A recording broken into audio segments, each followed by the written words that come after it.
belajar akuntansi tetapi tidak tahu harus mulai dari mana? Jika iya, Anda tidak sendiri ya.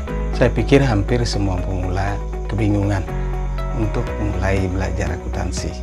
Harus mulai dari mana supaya cepat masuk ke otak? Simak terus video ini sampai akhir.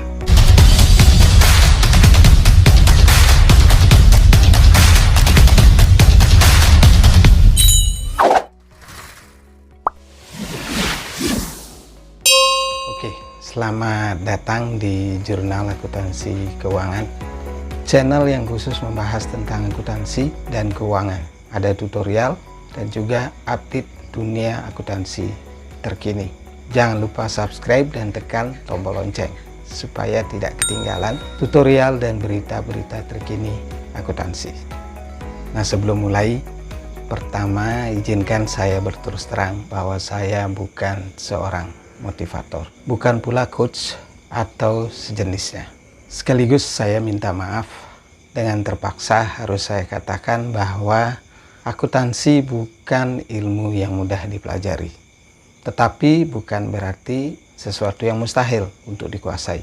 Anda butuh kemauan yang keras untuk belajar. Tips dari saya untuk sukses belajar akuntansi: pertama, harus disiplin. Yang kedua, harus banyak latihan. Tanpa latihan, tidak akan bisa menguasai akuntansi dengan baik atau butuh waktu yang lama untuk menguasainya. Dari sekian banyak pertanyaan, yang paling sering muncul adalah dari mana memulai belajar akuntansi? Dan jawaban yang paling lumrah biasanya mulai dari persamaan akuntansi dan prosedur debit kredit. Sebenarnya tidak salah, tetapi setelah saya cukup lama menggeluti dunia akuntansi, saya paham bahwa ada hal yang lebih fundamental atau lebih mendasar yang harus dipahami terlebih dahulu, bahkan sebelum belajar persamaan akuntansi dan prosedur debit kredit. Yang pertama, pahami dahulu apa itu akuntansi. Nah, apa itu akuntansi? Yang paling lumrah dan banyak diajarkan di kampus-kampus adalah definisi akuntansi menurut versi American Institute Certified Public Accountant atau AICPA, yang bunyinya kurang lebih sebagai berikut. Accountancy is the art of recording, classifying, and summarizing in a significant manner and in terms of money, transaction, and events which are in part at least of financial character and interpreting the result thereof. Nah, jika diterjemahkan ke dalam bahasa Indonesia, artinya kurang lebih akuntansi adalah seni mencatat, mengklasifikasikan, dan meringkas secara signifikan dan dalam hal uang, transaksi dan peristiwa yang paling tidak sebagiannya bersifat finansial dan menafsirkan hasilnya. Bagaimana? Panjang dan rumit ya? Ya, saya sendiri juga terus terang aja, di samping hambatan bahasa Inggris, juga memang bahkan setelah diterjemahkan ke dalam bahasa Indonesia pun saya pikir sulit untuk dipahami. Tetapi jangan khawatir, saya akan coba memberikan definisi yang menurut saya pribadi lebih manusiawi. Ya, lebih manusiawi dalam artian lebih mudah didengar dan lebih mudah dipahami. Akuntansi adalah sebuah sistem untuk mengolah, menyajikan, dan menjelaskan informasi keuangan kuantitatif kepada pihak-pihak yang berkepentingan. Kurang lebih itu definisi yang lebih manusiawi. Saya akan coba beri penjelasan. Kita bahas kata per kata, mungkin akan lebih membantu. Akuntansi adalah sebuah sistem. Sistem dalam hal ini maksudnya tata cara, teknik, prosedur. Jadi ketika bicara akuntansi, artinya kita bicara tentang sistem, bicara tentang tata cara, bicara tentang teknik-teknik, bicara tentang prosedur, bicara tentang prinsip-prinsip, dan tentu saja bicara tentang standar. Nah, sedikit tips dari saya, dengan memahami bahwa akuntansi adalah sebuah sistem, itu artinya akuntansi lebih bersifat praktikal ketimbang teoritis. Untuk memahaminya, Anda harus lebih banyak latihan. Tentu penting menghafal, tetapi jauh lebih penting lagi harus dilatih. Sebab akuntansi adalah sebuah sistem, sebuah cara, sebuah teknik, sebuah prosedur, sebuah standar. Jadi harus dipraktikkan. Nah, yang pertama tadi saya sudah sebutkan, akuntansi adalah sebuah sistem. Sistem untuk apa? Tentu sebuah sistem ada fungsinya. Nah, akuntansi ini sistem untuk apa? Jawabannya sistem untuk mengolah. Mengolah dalam akuntansi maksudnya mencatat, mengklasifikasikan, dan meringkas. Nah, aktivitas mencatat, mengklasifikasikan, dan meringkas di sini disebut dengan proses akuntansi. Aktivitas ini disebut dengan bookkeeping, atau yang kita di Indonesia sebut sebagai pembukuan. Jadi pembukuan adalah aktivitas mencatat, mengklasifikasikan, dan meringkas transaksi. Itulah yang disebut dengan bookkeeping. Sedikit tips dari saya sebagai pemahaman. Dari sini Anda sudah tahu bahwa yang namanya pembukuan atau bookkeeping itu skopnya kecil atau sempit. Meskipun sempit, bookkeeping atau pembukuan sifatnya sangat mendasar. Boleh dibilang tidak ada akuntansi jika tidak ada bookkeeping atau pembukuan. Jadi, kalau saya ulangi sekali lagi, akuntansi adalah sebuah sistem untuk mengolah. Nah, mengolah apa? Yang diolah adalah data keuangan kuantitatif. Artinya, jika ada informasi yang sifatnya tidak kuantitatif dan tidak bersifat financial atau bukan keuangan, maka termasuk di luar skop akuntansi. Dari sini Anda bisa simpulkan bahwa akuntansi itu lekat dengan angka-angka, lekat dengan hitung-hitungan. Jika Anda suka dengan hitung-hitungan, suka dengan angka-angka, maka belajar akuntansi adalah pilihan yang tepat. Tetapi sebaliknya, bila Anda kurang suka dengan hitung-hitungan, dengan angka-angka, mungkin Anda akan mengalami kesulitan dalam belajar akuntansi. Selanjutnya, setelah diolah, data atau informasi keuangan diapakan? Jawabannya disajikan atau dilaporkan.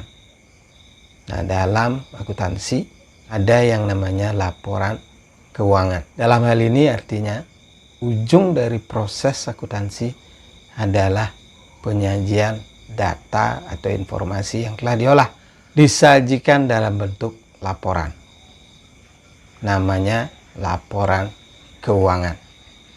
Terdiri dari yang pertama laporan laba rugi atau profit and loss atau income statement.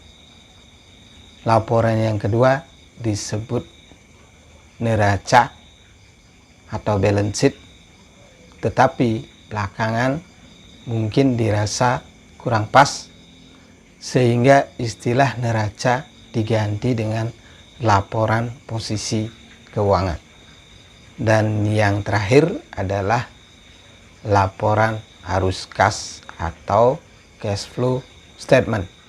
Yang berikutnya masih definisi akuntansi adalah menjelaskan atau menginterpretasikan laporan keuangan yang dihasilkan. kepada pihak-pihak yang berkepentingan.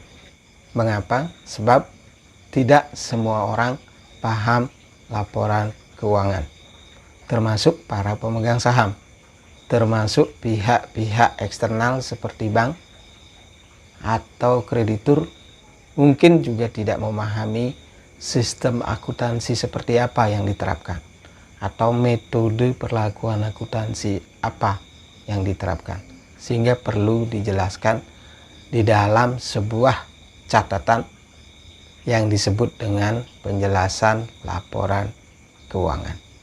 Jadi akuntansi adalah sebuah sistem untuk mengolah, menyajikan, dan menjelaskan data atau informasi keuangan kuantitatif kepada pihak-pihak yang membutuhkan.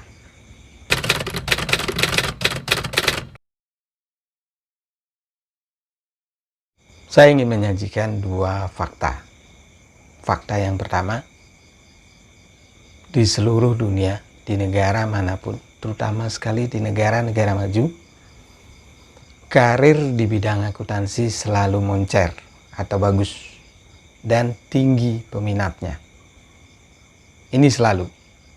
Mengapa? Karena gajinya juga tinggi.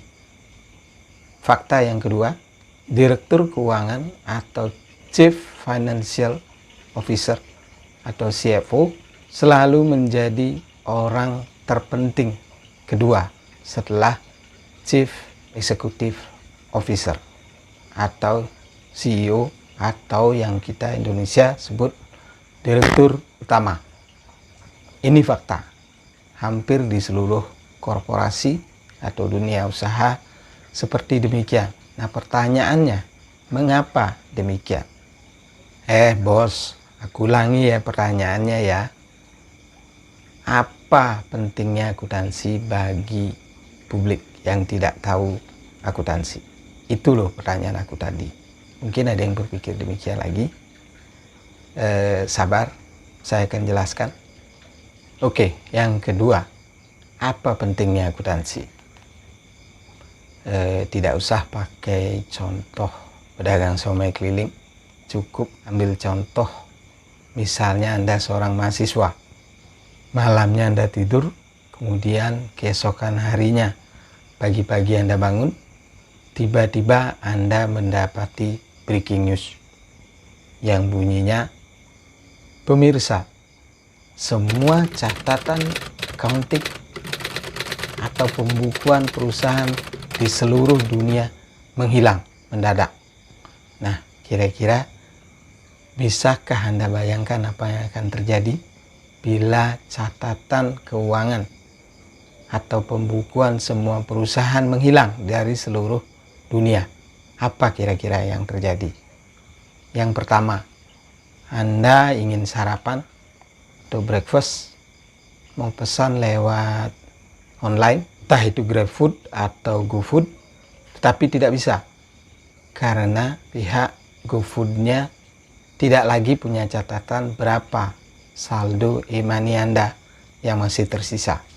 Karena tidak bisa sarapan, Anda berangkat ke kampus tanpa sarapan, tahu tidak bisa menggunakan e-money, lalu di tengah jalan Anda singgah di sebuah ATM. Akan tetapi pada layar ATM keluar tulisan sistem error karena semua catatan keuangan atau pembukuan bank hilang. Nah, untungnya di tengah jalan Anda ketemu kawan yang memegang uang tunai. Anda terselamatkan. Lalu Anda pinjam uang ya 100.000 mungkin. Lalu cepat-cepat Anda pergi ke minimarket, mungkin untuk beli kopi atau beli minum atau beli camilan karena tidak sempat sarapan di rumah. Tetapi kira-kira apa yang terjadi bila setelah sampai di kasir ternyata semua catatan stok minimarket tidak bisa ditampilkan dalam sistem POS atau point of sales karena catatan pembukuan stoknya semua hilang. Apa yang akan terjadi kira-kira? Bisa dibayangkan? Sudah pasti Anda tidak bisa belanja. Akhirnya Anda tidak sarapan sama sekali. Nah, itu baru 2 contoh kecil. Nah, bayangkan kemudian bila hal yang sama juga terjadi pada PLN, pada pabrik-pabrik, pada semua bank, pada perusahaan telekomunikasi.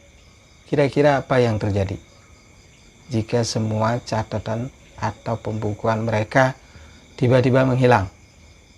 Pasti chaos. Saya bisa bayangkan pasti chaos. Dan Anda tahu bahwa sampai saat ini Indonesia sumber pendapatan negara 80%-nya berasal dari pajak, bea cukai, dan retribusi. Bayangkan bila semua catatan perpajakan hilang karena semuanya berbasis akuntansi. Apa yang akan terjadi? Saya pikir akan sama dengan PLN yang catatan para pelanggannya juga menghilang. Pasti chaos. Bayangkan bila negara kehilangan pendapatan pajaknya yang 80% itu. Negara bisa bubar gara-gara tidak ada lagi pembukuan atau catatan accounting. Jadi bisa saya katakan di sini betapa pentingnya peran akuntansi bagi publik. Siapapun Anda, saya dan orang lain, terlepas dari apapun agama, suku, ras, dan bangsanya, accounting atau akuntansi adalah sesuatu yang sangat penting. Tanpa accounting, nyaris kehidupan modern kita ini tidak akan bisa berlangsung dengan baik. Terlebih di dunia korporasi atau lingkungan bisnis, accounting sangat penting. Nah, ini sebabnya mengapa karir di bidang accounting selalu bagus. Ini pula sebabnya mengapa Direktur Keuangan atau Chief Financial Officer, CFO, selalu menjadi orang penting kedua setelah Direktur Utama atau CEO.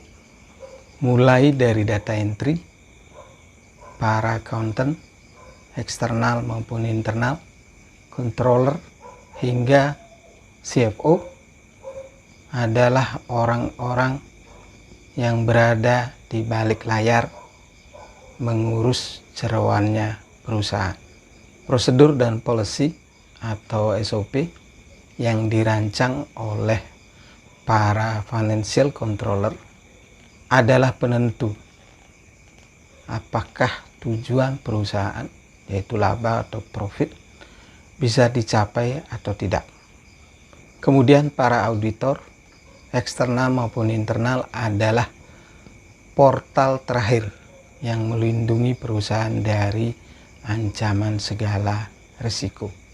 Nah, itulah pentingnya accounting atau akuntansi bagi dunia korporasi. Sehingga bisa disimpulkan di sini bahwa accounting sangat penting.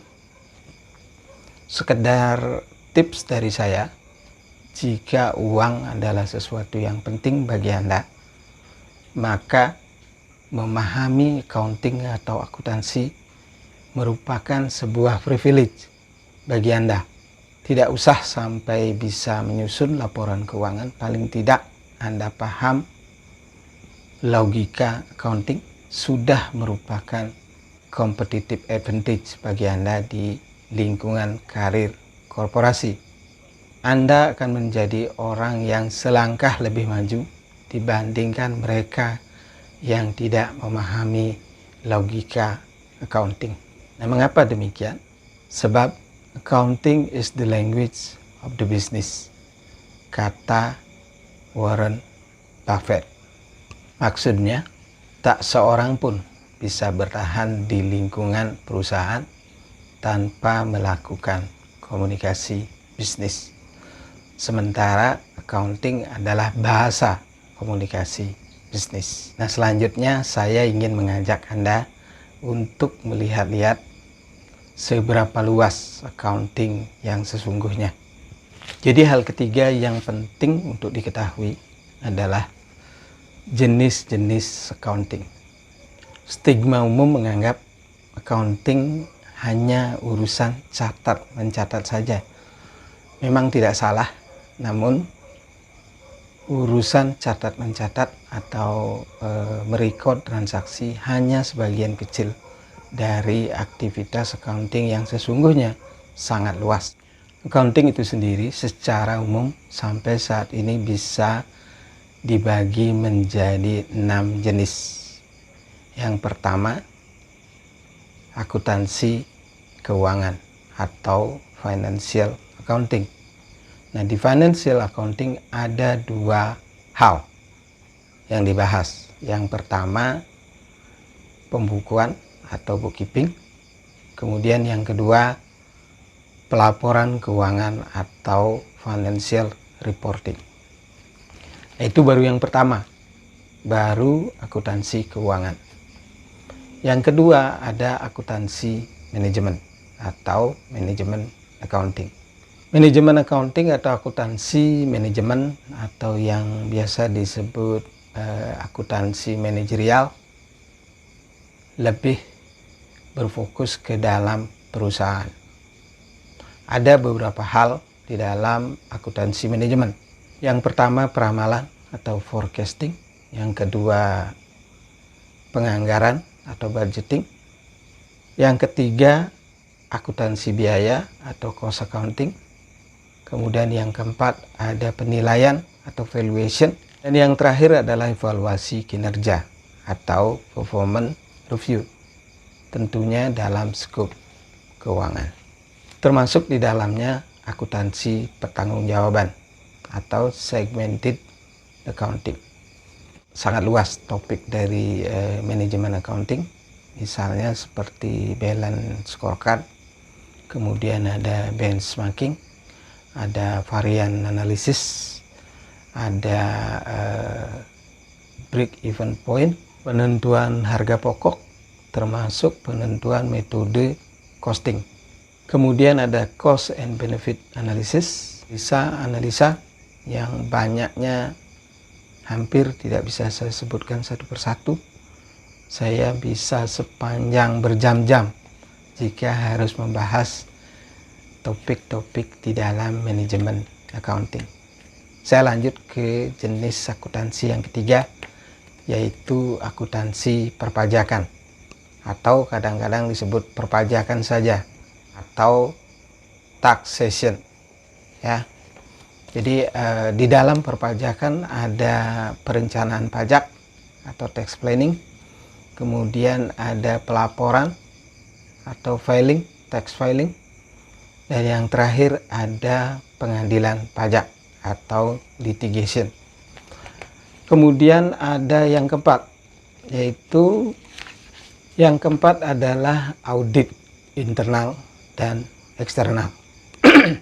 Dalam audit ini ada sistem pengendalian intern atau internal, kemudian ada kebijakan dan prosedur and policy, kemudian berikutnya adalah pemeriksaan atau auditing, ada mitigasi risiko, ada juga pemeriksaan untuk tujuan investigasi. Yang terakhir adalah good corporate good governance. Jenis accounting yang kelima adalah akuntansi sektor publik atau governmental accounting. Ini adalah jenis akuntansi yang khusus diterapkan di lingkungan pemerintahan.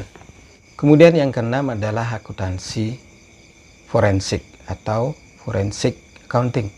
Nah, ini akuntansi yang sangat spesifik, itu khusus menangani investigasi.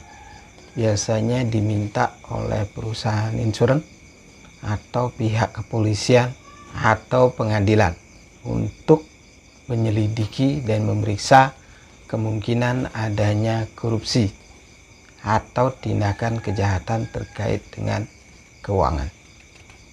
Disinilah peran forensic accounting.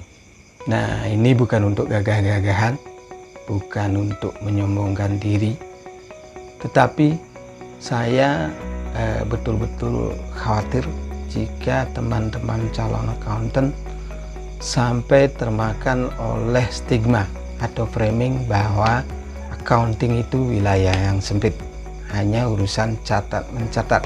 Itu sama sekali tidak benar. Accounting itu sangat luas, sangat dinamis, mengikuti perkembangan dunia usaha, peluangnya juga sangat besar. Nah, selanjutnya tinggal tergantung seberapa besar keinginan kita untuk belajar. Nah, 3 hal itulah yang menurut saya pribadi penting untuk dipahami sebelum belajar persamaan akuntansi dan prosedur debit kredit. Jangan sampai Anda terjebak dalam pemikiran bahwa accounting itu hanya urusan catat mencatat. Mengapa? Sebab jika sampai Anda ikut termakan framing bahwa accounting hanya urusan catat mencatat, itu sama saja dengan mengecilkan diri sendiri. Padahal potensi dan peluang Anda sangat luas. Demikian topik kita hari ini. Jika ada komentar, silahkan sampaikan di ruang komentar. Jika Anda rasa bermanfaat, silahkan di-share, like jika Anda suka, dan silahkan di-dislike bila Anda tidak suka. Terima kasih. Oh ya, jangan lupa subscribe dan support terus Jurnal Akuntansi Keuangan agar saya bisa terus mengupload konten-konten yang bermanfaat